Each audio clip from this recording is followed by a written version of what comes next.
Tanggal 1 April 2025 jam 8.10 pagi ketika hari kedua sambutan Aidilfitri menjadi detik hitam buat para penduduk Putra Heights di Subang Jaya apabila dikejutkan dengan letupan kuat dan besar yang mengakibatkan kebakaran pada saluran paip gas milik Petronas. Meskipun tiada kemalangan jiwa dilaporkan, namun bencana ini telah memusnahkan banyak kediaman, merosakkan harta benda dan mengakibatkan kecederaan buat mangsa yang terlibat. Sejak dari hari pertama tragedi berlaku, pelbagai bantuan dan sokongan moral diberikan kepada mangsa dan pemilik kediaman, baik daripada kerajaan maupun syarikat korporat.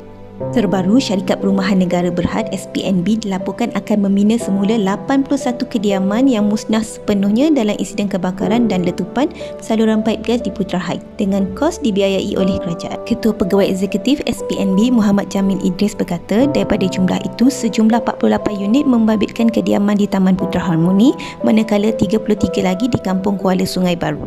Namun demikian, pertemuan akan diadakan dengan pemilik rumah bagi mendapatkan persetujuan terlebih dahulu. Pembinaan semula itu dilaksanakan menerusi Pelan Tindakan Pemulihan dan Pembinaan Semula yang diumumkan oleh Menteri Perumahan dan Kerajaan Tempatan Ngah Komeng. Bagaimanapun, katanya model kediaman yang akan dibina masih belum dimuktamadkan. Terdahulu, sebanyak 1.4 juta bantuan awal oleh kerajaan dan Petronas diserahkan kepada 219 mangsa yang terlibat. Pemilik rumah yang musnah sepenuhnya bakal menerima bantuan tunai RM10,000 dan separuh musnah dapat RM5,000. Menteri Besar Selangor Datuk Seri Amiruddin Syahri berkata, jumlah sumbangan untuk rumah yang musnah sepenuhnya adalah sebanyak RM5,000 dari Petronas yang dikawal sedia sepenuhnya oleh kerajaan negeri dan RM5,000 daripada kerajaan persekutuan.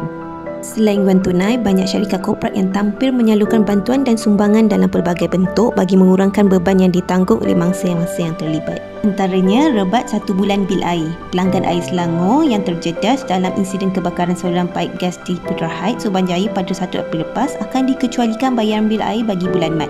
Air Selangor dalam satu kenyataan memaklumkan rebat sebanyak 100% untuk 1 bulan secara one-off itu diberikan bagi membantu meringankan beban pelanggan terlibat.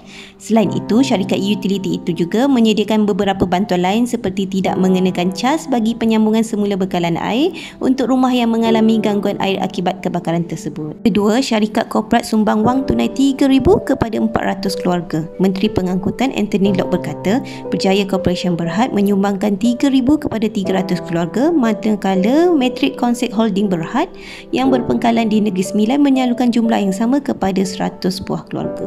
Ketiga, syarikat automotif tawar kereta percuma untuk kegunaan sebulan. Lebih 200 kenderaan sementara ditawarkan oleh beberapa syarikat automotif bagi kegunaan mangsa terlibat untuk tempoh 1 bulan secara percuma. Ia bagi memudahkan mangsa untuk menjalankan urusan harian mereka. Antaranya seperti berikut.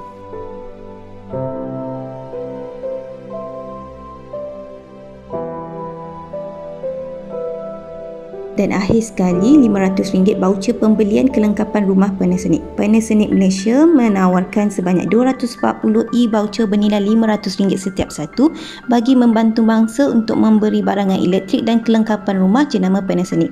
Permohonan e-voucher menerusi Google Form dan voucher akan dihantar terus ke email pemohon yang berjaya. Impian dan mendoakan semoga dipermudahkan urusan setiap mangsa dan pemilik kediaman yang terjejas akibat letupan saluran paip gas di Putra Heights ini.